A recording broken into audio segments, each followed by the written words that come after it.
Madame, Monsieur, bonsoir. Merci de suivre Télémétropole à l'heure de Métro News. Voici les principaux faits saillants de l'actualité de ce 22 avril 2026.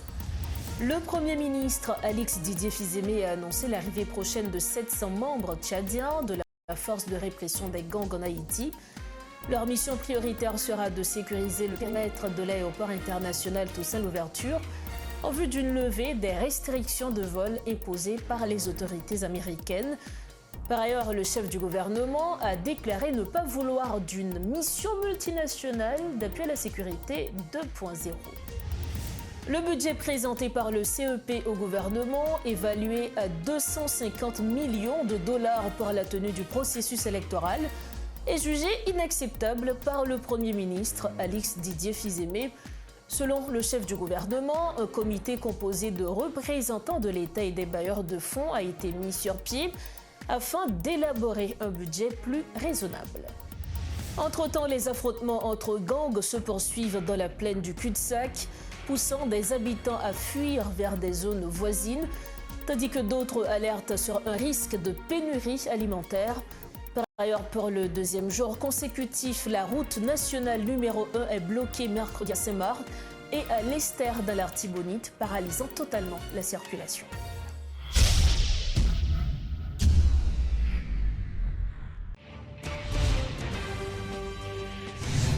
Bienvenue au développement des titres de l'actualité. Le Premier ministre Alix Didier Fils-Aimé a annoncé l'arrivée prochaine de 700 membres tchadiens de la force de répression des gangs en Haïti. Dans un entretien publié mardi par le Nouvelliste, il a indiqué que ces unités pourraient débuter leurs opérations au début du mois de mai.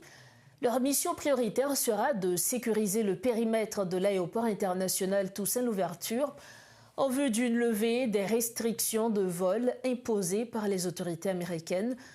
En déplacement aux États-Unis, le chef du gouvernement a déclaré ne pas vouloir d'une MMAS 2.0, évoquant les engagements non tenus de la mission précédente. La FRG doit compter à terme 5500 membres. Le Premier ministre a souligné l'urgence d'un déploiement complet pour rétablir la sécurité. Le représentant spécial chargé de diriger la mission, Jack Christofides, doit présenter le 23 avril un point sur ce déploiement au Conseil de sécurité de l'ONU. Comme annoncé en titre, le budget présenté par le CEP au gouvernement, évalué à 250 millions de dollars pour la tenue du processus électoral, est jugé inacceptable par le Premier ministre Alix Didier Fils-Aimé. Selon le chef du gouvernement, un comité composé de représentants de l'État et des bailleurs de fonds a été mis sur pied afin d'élaborer un budget plus raisonnable. Faisant le point sur les différents dossiers abordés dans le cadre de sa tournée aux États-Unis, Alix Didier Fils-Aimé a indiqué avoir insisté sur le fait que la FRG ne doit pas devenir une version revisitée de la mission multinationale précédente. Lors d'une entrevue accordée au quotidien Le Nouvelliste, le chef du gouvernement a réaffirmé sa volonté de travailler au respect des engagements pris à travers le Pacte national pour la stabilité et l'organisation des élections. Suivez ce compte-rendu, signé Riti Fortuné. Dans le cadre de sa tournée aux États-Unis, le Premier ministre Alix Didier Fils-Aimé a multiplié les rencontres bilatérales en prélude à son intervention au Conseil de sécurité des Nations Unies prévue ce jeudi. Interrogé par le Nouvelliste, le chef du gouvernement a précisé le sens de sa mission, insistant sur les piliers de la transition devant mener aux futures élections. Ça, c'est un premier point que nous avons discuté. Parce que même si nous avons pour la sécurité, vraie sécurité, c'est la création d'emplois. Vraie sécurité, c'est que les jeunes ont une opportunité pour travailler, pour occuper madame ou petite ou mari ou petite avec dignité. Premier signe de sécurité que nous avons à la population, c'est pour le cas travail en dignité, pour le cas manger, pour le cas avoir une petite l'école. Au cœur des discussions, le processus électoral. Alix Didier Fils-Aimé a confirmé des frictions avec le Conseil électoral autour du budget, qualifiant d'inacceptable la proposition financière du CEP.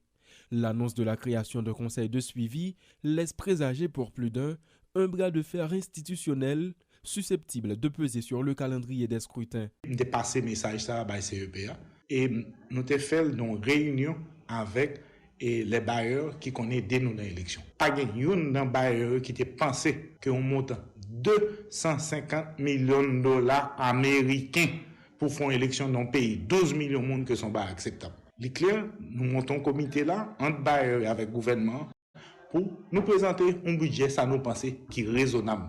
Dernière élection que tu as faite là, tu à peu près 60 millions de dollars américains. 250 millions de dollars américains, nous ne pouvons pas faire une élection pour les États-Unis. Son bagage qui est absurde. Malgré ces blocages, le Premier ministre se veut optimiste.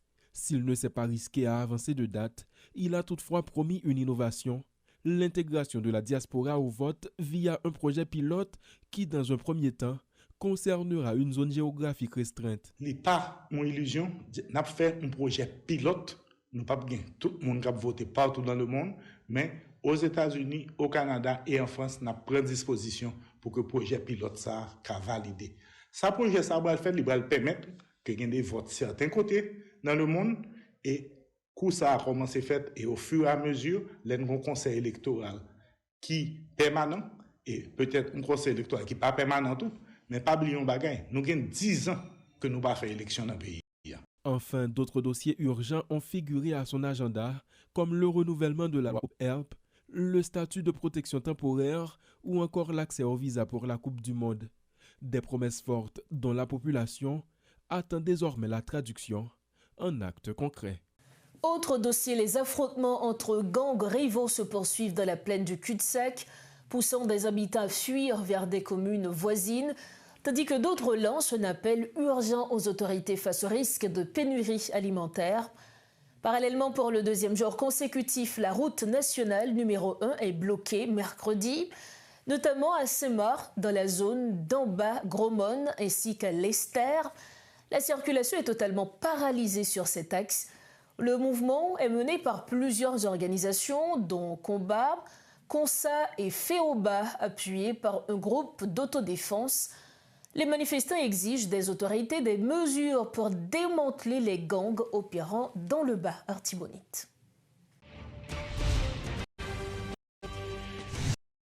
Les forces armées d'Haïti ont accueilli 339 nouveaux soldats de la 36e promotion baptisée François Capois lors d'une cérémonie tenue mardi à la base militaire de Vertières.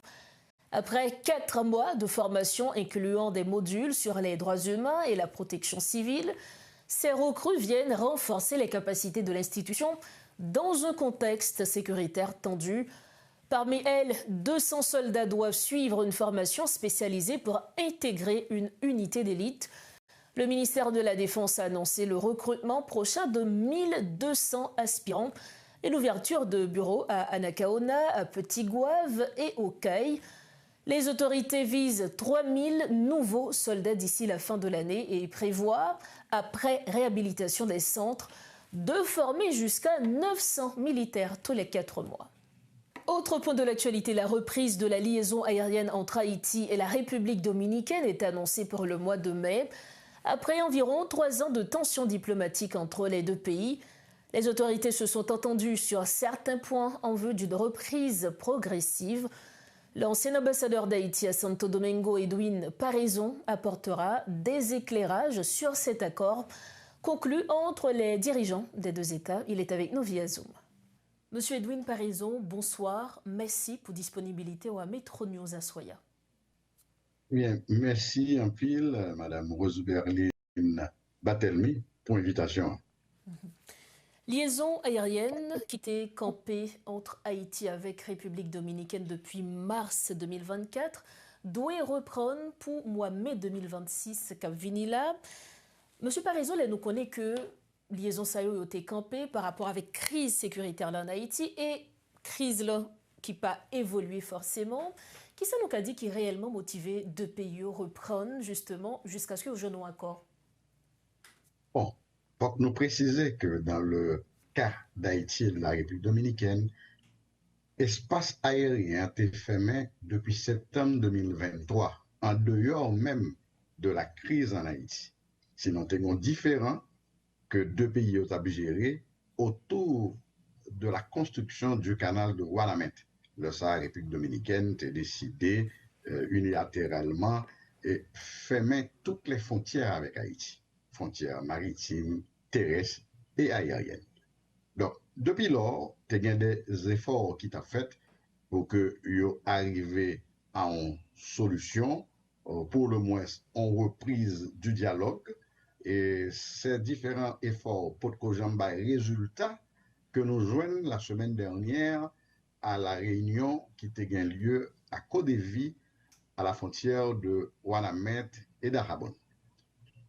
Reste quand même la question sécuritaire à gérer, et c'est une raison qui fait que d'autres pays, pour qu'on reprenne vol sur Haïti, notamment les États-Unis, côté nous gagnons et plus gros morceau de notre diaspora. C'est là que nous gagnons plus de monde qui vivent, et en deuxième position, la République dominicaine. Donc, Mais si nous comprenons République dominicaine, pendant les 15 dernières années, vient représenter un pays de transit pour les voyageurs internationaux haïtiens. Donc, en pile, nos compatriotes nous, soit qui pourraient aller vers l'Europe ou bien vers l'Amérique du Sud, parce que vous connaissez, vient gagner deux nouvelles destinations migratoires en Amérique du Sud, c'est le Brésil et le Chili, et c'est des pays qui, à travers de regroupements familiales, de jour en jour, a attiré en présence haïtienne croissante. Donc, un pile haïtien préféré à prendre vol en République dominicaine qui disposait de 7 aéroports internationaux et en même temps, et ça veut dire qu'il y a plus de connexion et prio et plus ou moins abordable, on va dire. Plus abordable qu'en Haïti. Alors, si nous comprenons bien, accord ça, c'est fruit vraiment 3 ans d'échanges, de discussions entre deux pays. Mais Kounyala, on essaie de garder grandes lignes accord ça ensemble. Bon, on dit que Gombaga est très important que les deux parties mettaient dans la déclaration conjointe.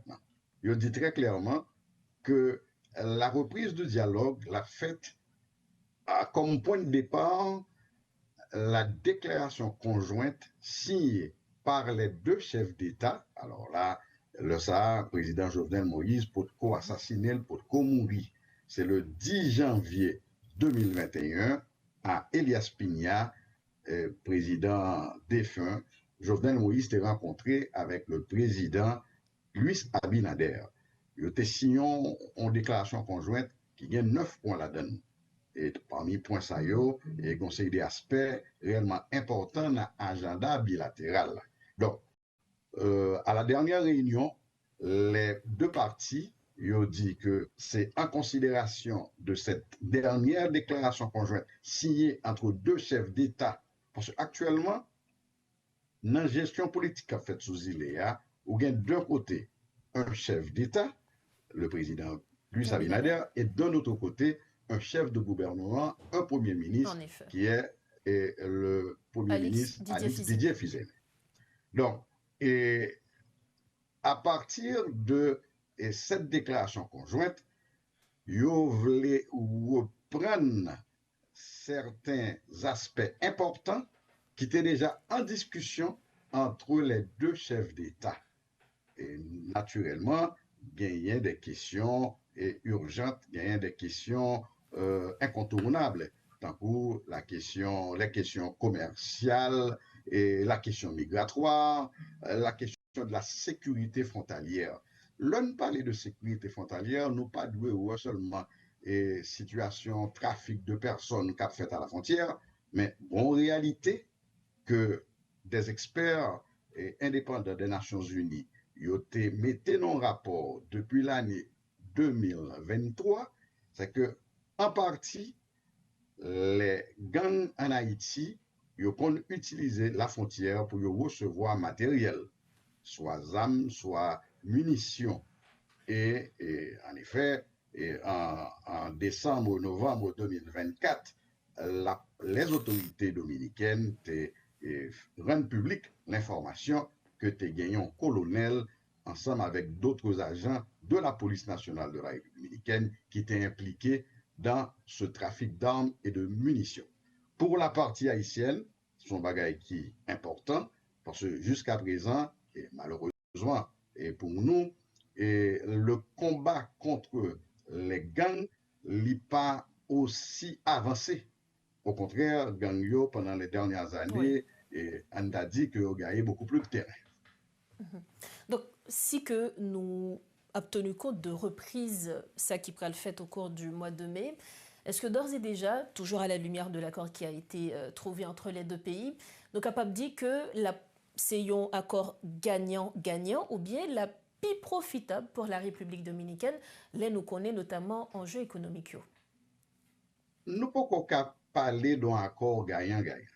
Ce qui est clair, c'est que ils ont exprimé leur bonne volonté, leur bonne foi, leur bonne disposition pour reprendre le dialogue là. Parce que il y a un certain niveau de communication très froide entre deux parties.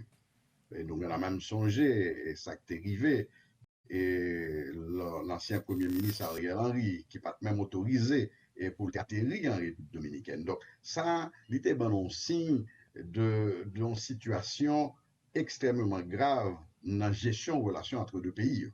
Nous sommes capables de prendre l'autre exemple toujours. Et les groupes de droits humains, il y a des rapports que vous faites sur les expulsions dans conditions que il y a fait. Des conditions inhumaines. Effectivement. Donc, et tout ça, maintenant, doit être discuté en profondeur. Nous-mêmes, au niveau de la Fondation Zilé, nous applaudissons le fait qu'après pratiquement 3 ans que deux gouvernements n'ont pas jamais chita parler, alors, il y a des rencontres qui étaient faites entre les chanceliers des deux pays, même entre les deux dignitaires.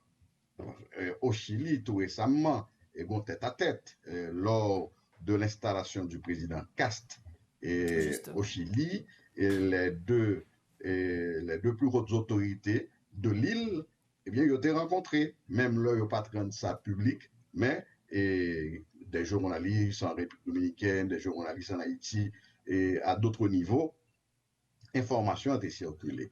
Et la communauté internationale que nous voyons qui saluait,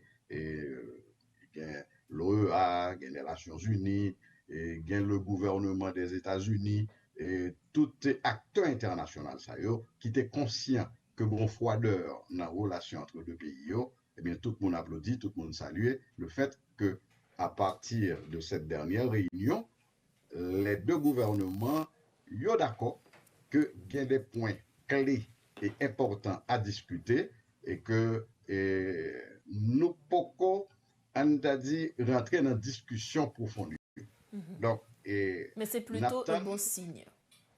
Effectivement, c'est un bon signe et nous-mêmes nous applaudissons à la Fondation Zilé. Monsieur Edwin Paraison, merci infiniment. Merci en pile pour disponibilité à Metro News. Merci parce que vous êtes d'accord partagé. Point de vue avec nous sous question. Merci en pile. Avec plaisir, comme toujours. Merci. Voilà donc les propos de l'ancien ambassadeur d'Haïti en République dominicaine également.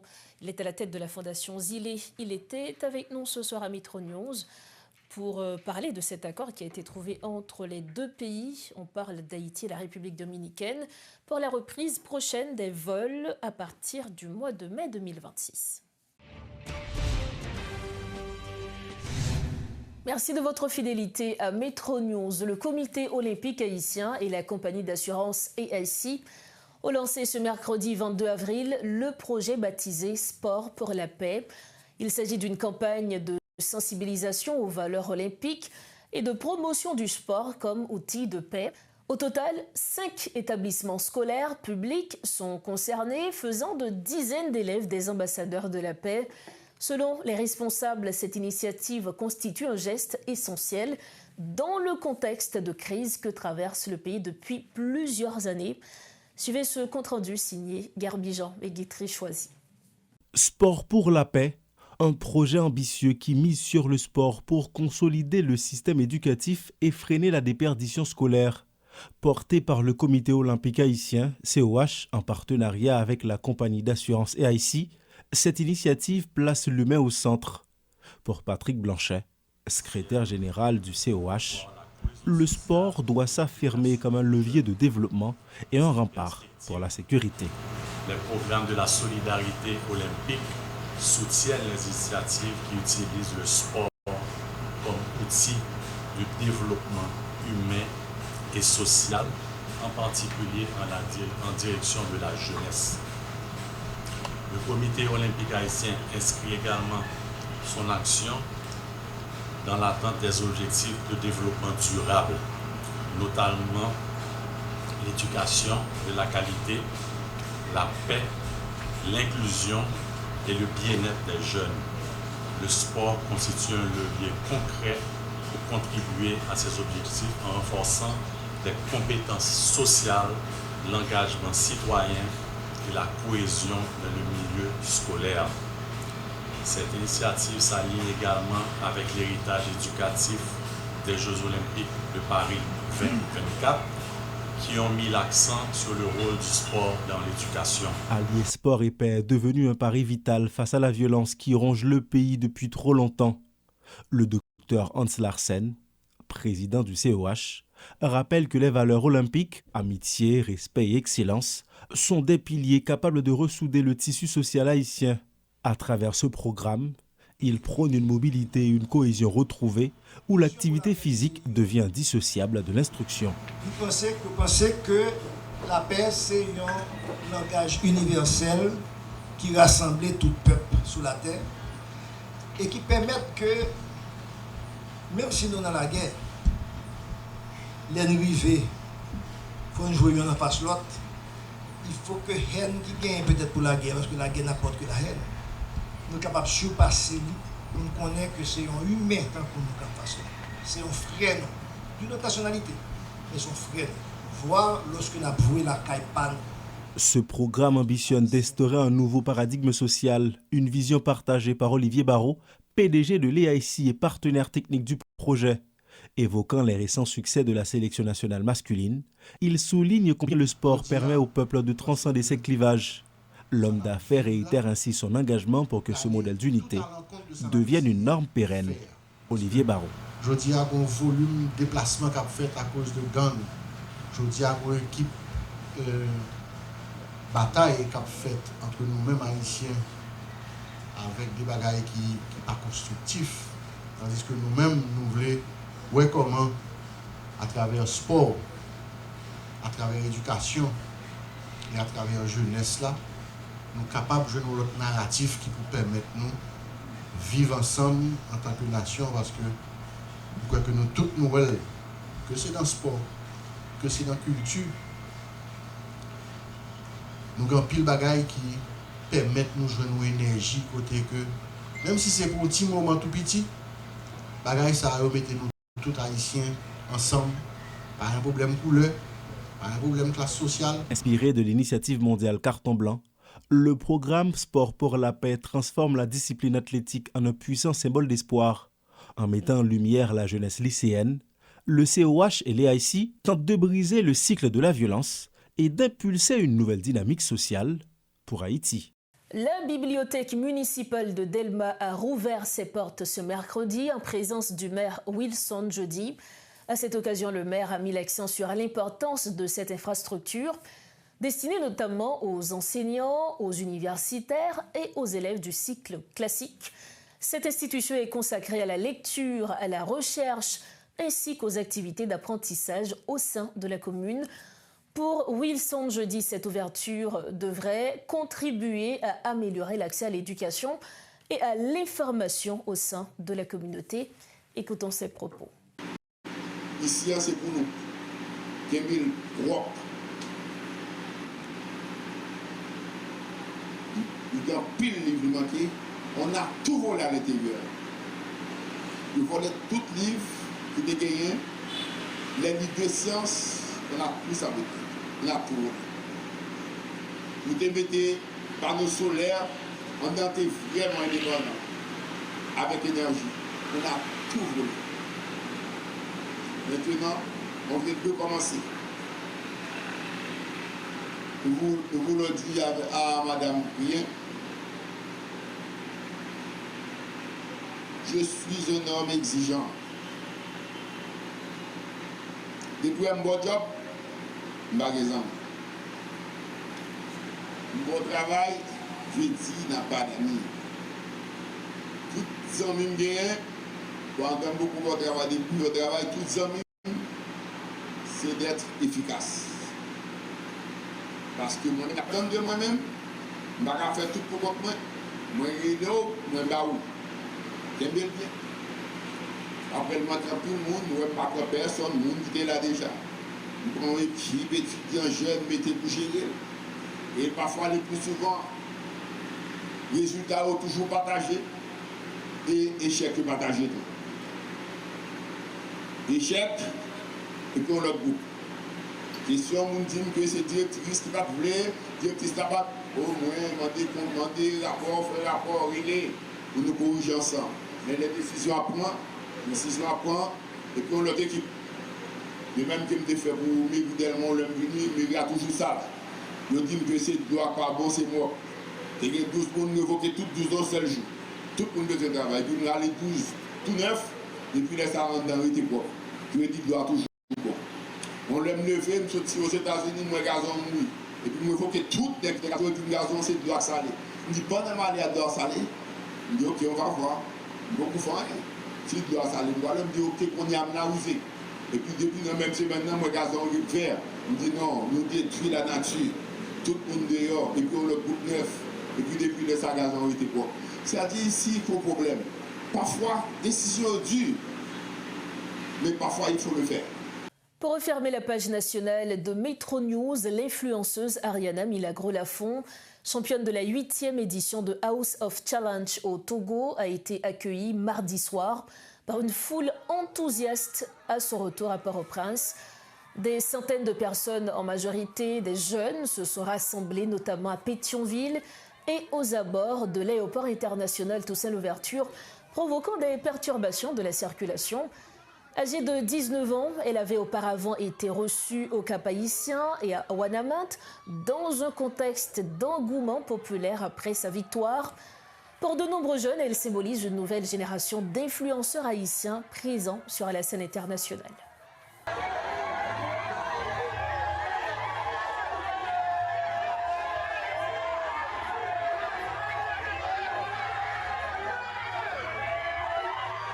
C'est la fin de cette édition de Metro News. Le rappel des principaux titres à la une.